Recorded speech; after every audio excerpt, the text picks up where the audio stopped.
दर्शकों नमस्कार। सामाजिक सरोकार कार्यक्रम में आपका बहुत बहुत स्वागत है। सामाजिक सरोकार में आज हम बात करते हैं सेवा ही संकल्प विषय पर। समाज में, जिस समाज में हम रहते हैं, उस समाज के बिना हमारा अस्तित्व भी कुछ नहीं है और हमारे भी कुछ उत्तरदायित्व बनते हैं उस समाज के प्रति कि सेवा कार्य कुछ इस तरह से करें कि समाज को लाभ पहुँचे, मानव सेवा हो और हमारा ध्येय भी पूरा हो। सेवा अस्माकं धर्मः का कुछ लोग ध्येय वाक्य बनाकर चलते हैं और समर्पित भाव से समाज की सेवा में जुट जाते हैं, संकल्पित होकर।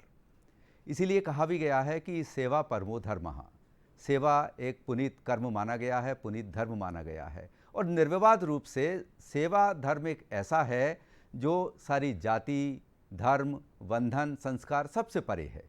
मानवीय दृष्टिकोण के साथ मानव सेवा इस समाज की बहुत बड़ी एक देन होगी और हमारे लिए एक उपलब्धि होगी जीवन के लिए। तो कुछ हमारे विरले ऐसे लोग होते हैं जो सेवा अस्माकं धर्मः के ध्येय वाक्य को आगे ले जाकर संकल्पित होकर समाज की सेवा में समर्पित हो जाते हैं। ऐसे ही एक समाज सेवी आज हमारे साथ स्टूडियोज़ में उपस्थित हैं। आपका परिचय कराते हैं श्री भालचंद्र विष्णु खांडेकर साहब से। भालचंद्र विष्णु खांडेकर जी, स्टूडियो में आपका बहुत बहुत स्वागत है। नमस्कार सभी दर्शकों को। दर्शकों, हम आपको बता दें कि श्री भालचंद्र विष्णु खांडेकर जी उपनाम प्रदीप के नाम से अपने प्रशंसकों में, अपने चाहने वालों में काफ़ी लोकप्रिय हैं। और समाज सेवा में प्रदीप नाम एक ऐसा है जैसे कि जो ज़रूरतमंद लोग हैं उनको एक स्वयं दीप्त एक ऐसा महसूस होता है कि अगर खांडेकर जी आ गए तो हमारी समस्याओं का समाधान निश्चित रूप से ये करेंगे और करते भी आए हैं। लगभग 2-3 दशकों से समाज सेवा में ये समर्पित हैं। आइए बात करते हैं श्री भालचंद्र विष्णु खांडेकर जी से। खांडेकर साहब, जैसा कि हमने बताया कि आप करीब 2-3 दशकों से इस सामाजिक सेवा में समर्पित भाव से संलग्न हैं, तो वो क्या कारण या क्या कोई घटना ऐसी रही होगी कि जब आपने ये निश्चय किया, अपने जीवन को मानव सेवा को समर्पित करने का आपने दृढ़ निश्चय किया? आपने बिल्कुल ठीक ही कहा, सेवा परमो धर्मः। सेवा जो है ये परम धर्म है, ये हमारा परम कर्तव्य भी है। और समाज के अंदर जब हम जाते हैं तो हमें ध्यान आता है कि अनेक वंचित, पीड़ित, उपेक्षित ऐसे लोग हैं कि जिनके लिए कुछ करना, उनके जीवन को आगे बढ़ाना, उनके जीवन को उत्थान करना, ये हमारा परम कर्तव्य है। और ऐसा जब प्रत्यक्ष हम समाज जीवन में जाते हैं और ये इस प्रकार के दृश्य ध्यान में आते हैं तो ये जो विचार है ये एक संकल्प के रूप में परिवर्तित हो जाता है।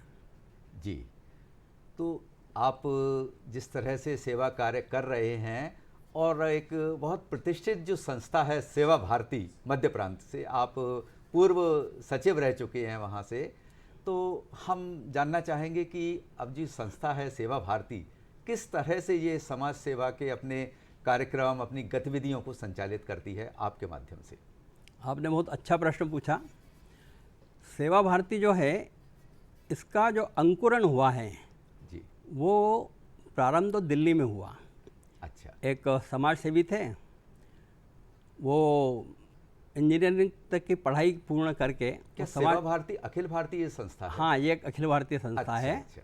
पर इसका प्रारंभ जो हुआ, जो मैं आपको बता रहा था जी, कि जी। दिल्ली में इसका अंकुरण हुआ। अच्छा। तो वो इंजीनियरिंग के पढ़ाई पूरी करके सामाजिक जीवन में उन्होंने अपना कदम रखा। अच्छा। और जब वो दिल्ली में थे तब वो, जिसको हम झुग्गी बस्तियाँ कहते हैं, ऐसे झुग्गी बस्तियों में एक बार वो जा रहे थे। तो वहाँ का दृश्य देख के वो काफ़ी द्रवित हुए कि वहाँ के बच्चे जो है ये संस्कारहीन हैं, पढ़ाई लिखाई में कमज़ोर है। तो उनसे उन्होंने बातचीत भी की और तब उनको लगा कि इन बच्चों के लिए कुछ करना चाहिए। तो उन्होंने स्वयं, उनका नाम था विष्णु कुमार जी, और उन्होंने उस झुग्गी बस्ती के अंदर जहाँ गंदगी फैली रहती थी, पानी बहता रहता था, ऐसे उस दृश्य परिस्थिति के अंदर उन बच्चों को पढ़ाना शुरू किया। अच्छा। और उन्होंने पढ़ाना शुरू करने के बाद उनको संस्कारित करना शुरू किया और उसका परिणाम ये आया कि उन बच्चों के अंदर जो है वह एक बड़ा परिवर्तन आया। और एक बार की घटना है कि वो जब उस बस्ती में से जा रहे थे, जब काफ़ी समय से ये काम वो कर रहे थे, तो वहाँ जो महिलाएं बैठी थी वो आपस में बातचीत कर रही थी और उसमें से एक महिला ने पूछा कि ये जो व्यक्ति जा रहे हैं, आप तुम इनको जानती हो क्या? तो उस महिला ने कहा कि नहीं, मैं नहीं जानती। अरे बोले, ये तो वही है जिन्होंने अपने बच्चों को संस्कारित किया। आज तक अपने बच्चे कभी अपने पैर नहीं छूते थे, पर इनके संस्कार केंद्र में जाकर इनके पढ़ाने के कारण आज अपने बड़ों के पैर छूने लग गया ये बच्चे जो है, और पढ़ाई में भी आगे बढ़ गए। इनके कभी पास होने की संभावना नहीं होती थी, अब ये पास भी होने लगे और अच्छे अंक भी प्राप्त करने लगे।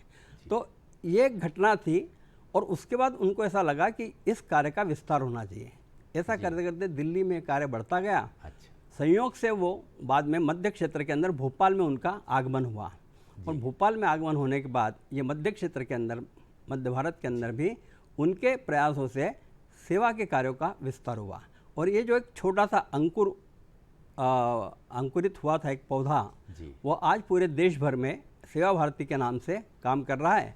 कोरोना काल में आप लोगों ने देखा भी होगा कि पूरे देश के अंदर सेवा भारती ने सब प्रकार के उत्कृष्ट सेवा काम की किया, और उसके लिए उसको पुरस्कृत भी किया गया है। अच्छा जी, बिल्कुल। तो ये आपने बहुत अच्छी बात बताई कि वहाँ उन्होंने झुग्गी बस्ती में जाकर जिन बच्चों को संस्कार से उन्होंने दिए और संस्कार प्रदान किए, वो संस्कार उन बच्चों तक नहीं बल्कि आगे वाली पूरी पीढ़ी तक और पूरे समाज तक वो फिर विस्तारित होते चले गए, और आज एक विशाल वृक्ष की तरह आज कार्यरत हैं। वो कहते हैं ना कि ये कहावत है कि गुदड़ी में लाल पैदा होते हैं। तो कई बार ये झुग्गी बस्तियों में भी असाधारण प्रतिभा के कुछ बच्चे होते हैं, उसको ज़रूरत होती है उचित मार्गदर्शन की। तो किस तरह से ये मार्गदर्शन आप लोग देते हैं बच्चों को? शिक्षा के क्षेत्र में भी सेवा भारती कार्य करती है। जैसे आपने कहा ना गुदड़ी के लाल, तो मूल बात क्या है कि व्यक्ति को यदि अवसर मिलता है तो वो आगे बढ़ता है। अवसरों का कम होना या अवसर न मिलना, उसके कारण में पिछड़ जाता है। तो सेवा भारती जो है यही काम करती है कि ऐसी झुग्गी बस्तियों के अंदर, ऐसे वंचित स्थानों पे, वन क्षेत्रों के अंदर भी वहाँ के बच्चों के लिए भी काम करती है, ताकि उनको समाज के साथ आगे बढ़कर साथ में आने का, आगे बढ़ने का अवसर प्राप्त हो। और इस दृष्टि से सेवा भारती 4 आयामों में काम करती है। एक शिक्षा, एक स्वास्थ्य, एक स्वावलंबन और एक सामाजिक सरोकार। ऐसे 4 आयामों में काम करती है। शिक्षा सबसे पहले क्यों? क्योंकि शिक्षा जो है, ये शिक्षा जो है जब मिलती है तो शिक्षा से व्यक्ति का ज्ञान बढ़ता है, बुद्धि बढ़ती है, और उसके कारण वो जो है अलग अलग क्षेत्रों में आगे बढ़ सकता है। तमसोमा ज्योतिर्गमय की मार्ग यहीं से खुलता है, शिक्षा से ही। बिल्कुल। पर हम केवल शिक्षा तक सीमित नहीं है, शिक्षा के साथ संस्कार भी देते हैं, क्योंकि संस्कार विहीन शिक्षा जो है ये राक्षस बनाती है। क्योंकि संस्कारित व्यक्ति ही सही शिक्षा ग्रहण कर सकता है, ये भी है। क्योंकि आज भी हम देखते हैं कि कई लोग बहुत पढ़े लिखे हैं, लेकिन उनके मार्ग भटके हुए हैं, तो वो समाज के लिए अहितकर लोग हैं।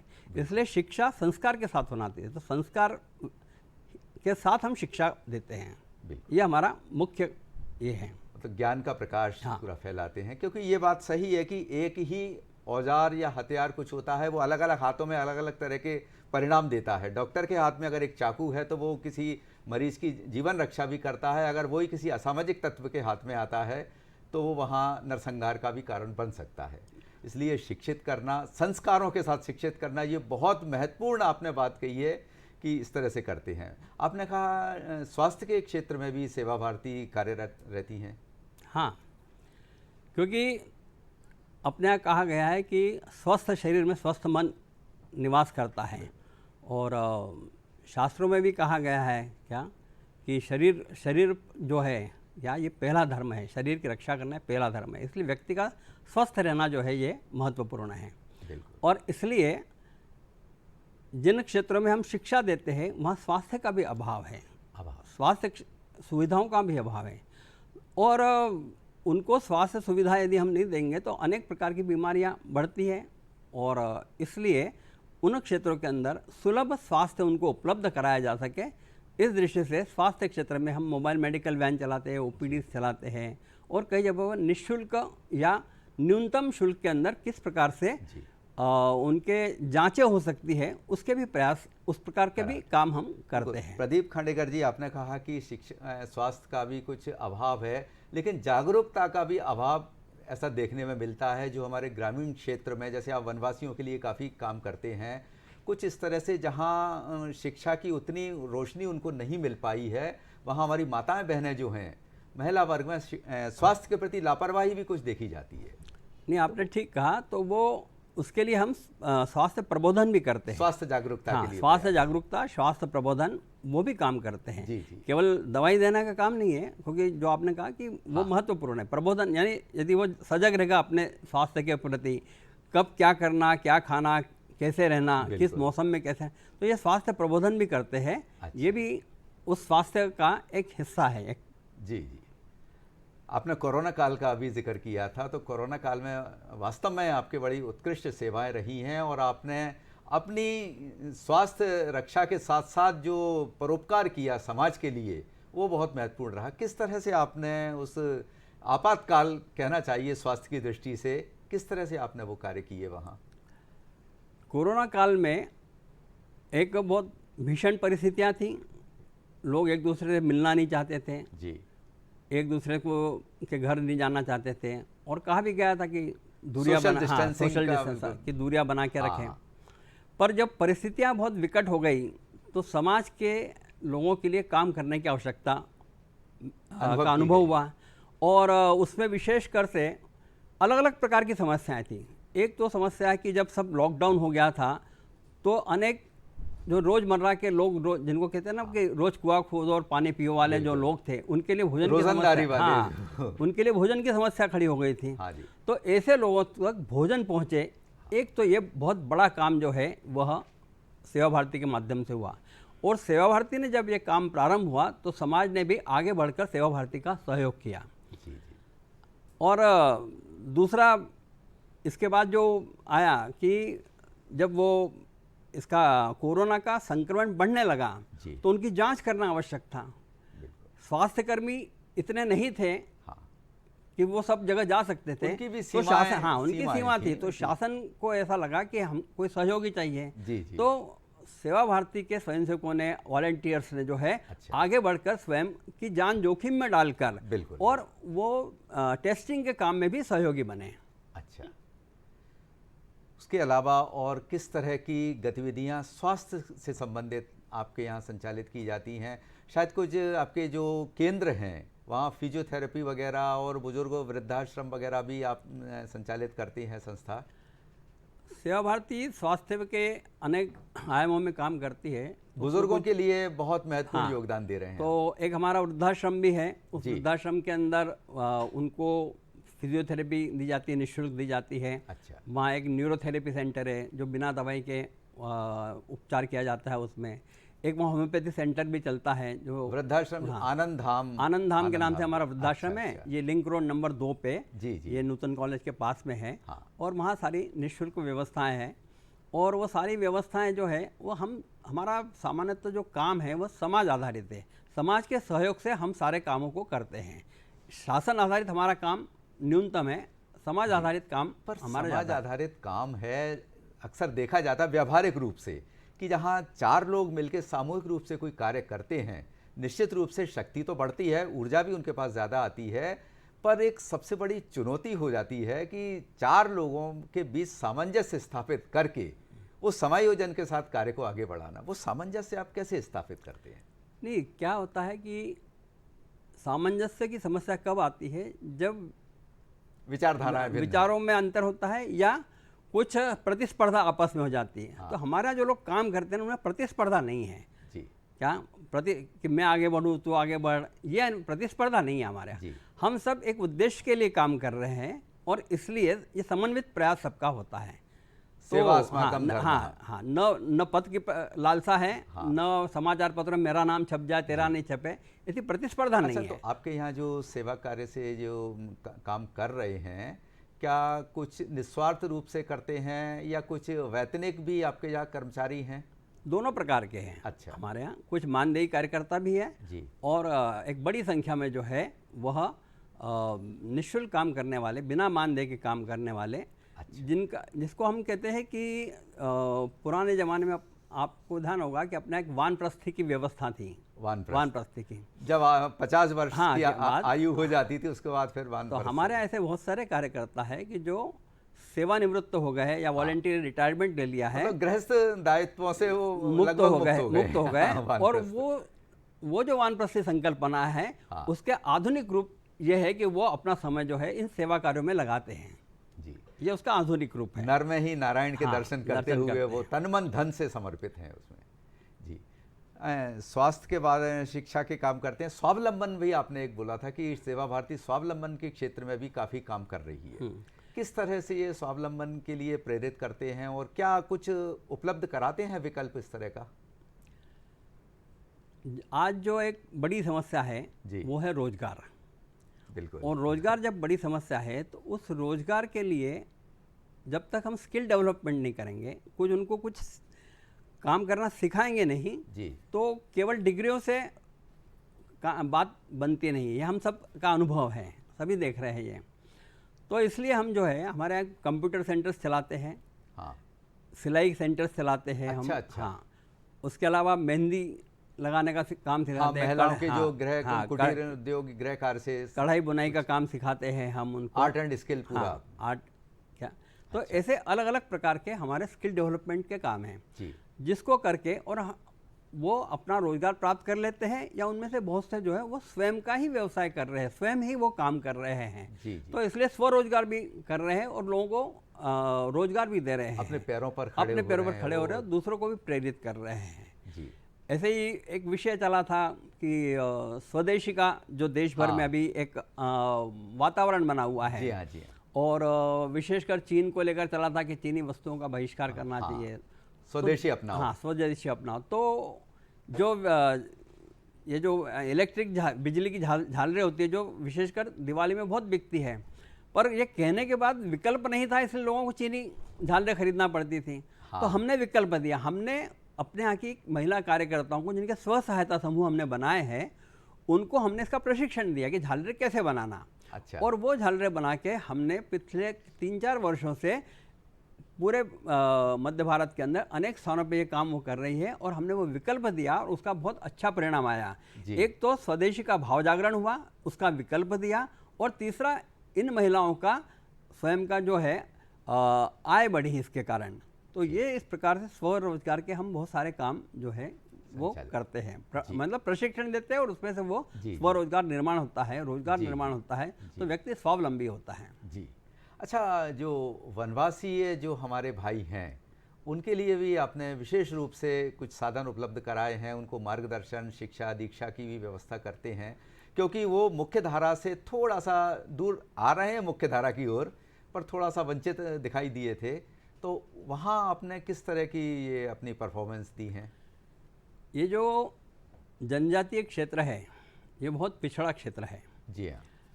तो ये भी सबके साथ समान स्तर पे आए, ये भी आगे बढ़े। तो जो मैंने पहले कहा कि इनको भी अवसर मिलना चाहिए। अवसर मिलना चाहिए। तो अवसरों से जब वंचित होते हैं तो वो पिछड़ जाते हैं, पर यदि अवसर मिलते हैं तो आगे बढ़ते हैं। जी। इसका एक उदाहरण जैसे मैं बताऊं कि अपने मध्य प्रदेश के अंदर एक सहरिया जनजाति है। हाँ। और वो सहरिया जनजाति है जो ये प्रिमिटिव ट्राइब में गिनी जाती है। ये शिवपुरी, ये ग्वालियर, श्योपुर, गुना, श्योपुर से लेके ये भिंड, मुरैना और डबरा तक ये जनजाति ज़्यादा संख्या में है। तो ये तो मैं एक उदाहरण बता रहा हूँ। हाँ। तो इनमें शिक्षा का अभाव था, शिक्षा के प्रति कोई रुचि नहीं थी और जागरूकता भी नहीं थी, ये भी एक समस्या थी। जी। तो इस जनजाति के लिए हमने डबरा के अंदर जो पहला एक छात्रावास प्रारंभ किया। अच्छा। मतलब किराए का भवन लेके एक छात्रावास प्रारंभ किया और उसका अनुभव भी ऐसा था कि जब बच्चों को वहाँ लाए तो जैसा मैंने कहा कि उनके यहाँ जागरूकता नहीं थी शिक्षा के प्रति, क्यों पढ़ना, काय के लिए पढ़ना। बिल्कुल। तो वो बच्चे जो है या तो चले जाते थे या उनके माँ बाप लाके ले जाते थे। हाँ। तो हमारे कार्यकर्ताओं ने बहुत मेहनत करके उनके घरों तक जाके उनको जागरूकता लाके जैसे प्रबोधन करके उनको वो शिक्षा का महत्व समझाया और धीरे धीरे फिर वो बच्चे वहाँ टिकने लग गए। अच्छा। आज परिस्थिति ये है कि उनमें शिक्षा के प्रति जागरूकता आ गई। जी। और आज वो पढ़ना चाहते हैं, पर हमारे पास उतना स्थान उपलब्ध नहीं है। अच्छा अच्छा। हमने उस सहरिया जनजाति के लिए फिर एक शिवपुरी में भी छात्रावास चालू किया। जी जी। पर फिर एक प्रश्न आया कि लड़के पढ़ जाएंगे, लड़कियों का क्या होगा? क्या होगा? तो फिर हमने गुना में एक बालिका छात्रावास प्रारंभ अरे किया। बहुत। तो उसमें भी सहरिया जनजाति की बालिकाएं हैं।